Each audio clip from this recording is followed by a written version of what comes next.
தமிழ்நாட்டின் வளர்ச்சி பயணத்தில் ஒருவரையும் பின்தங்க விட மாட்டோம். வெல்வோம் ஒன்றாக.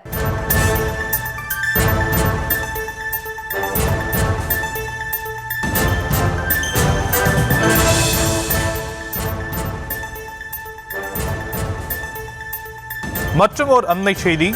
சாதி பேதமற்ற சமத்துவ பொங்கல் தமிழ்நாடு எங்கும் பொங்கட்டும் என முதலமைச்சர் தன்னுடைய வாழ்த்துச் செய்தியில் குறிப்பிட்டிருக்கிறார். அது குறித்த அண்மை செய்தியை நாம் பார்க்கிறோம்.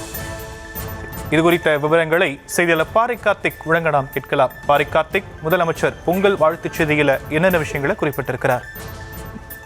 வணக்கம். தமிழ்நாடு முதலமைச்சர் தனது பொங்கல் வாழ்த்து செய்தியில் சாதி பேதமற்ற சமத்துவ பொங்கல் தமிழ்நாடு எங்கும் பொங்கட்டும் என்றும், கழகத்தினர் பொங்கல் விழாக்கள், விளையாட்டு போட்டிகள், கோலப் போட்டிகளை எழுச்சியோடு நடத்தி பரிசுகளை வழங்கிடும் தெரிவித்திருக்கிறார்.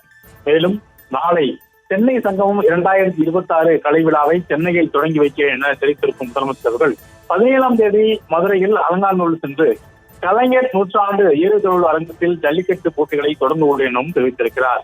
மேலும் 2026 பொங்கல் மகிழ்ச்சி பொங்கலாகவும் திராவிட பொங்கலாக நமக்கு வெற்றி பொங்கலாக பொங்கட்டும் எனவும் முதலமைச்சர் அவர்கள் தன் எக்ஸ் பக்கத்தில் பொங்கல் குறித்து தெரிவித்திருக்கிறார். தற்போதைய விவரங்களுக்கு நன்றி பாரி கார்த்திக். தமிழ்நாட்டின் வளர்ச்சி பயணத்தில் ஒருவரையும் பின்தங்க விட மாட்டோம். வெல்வோம் ஒன்றாக.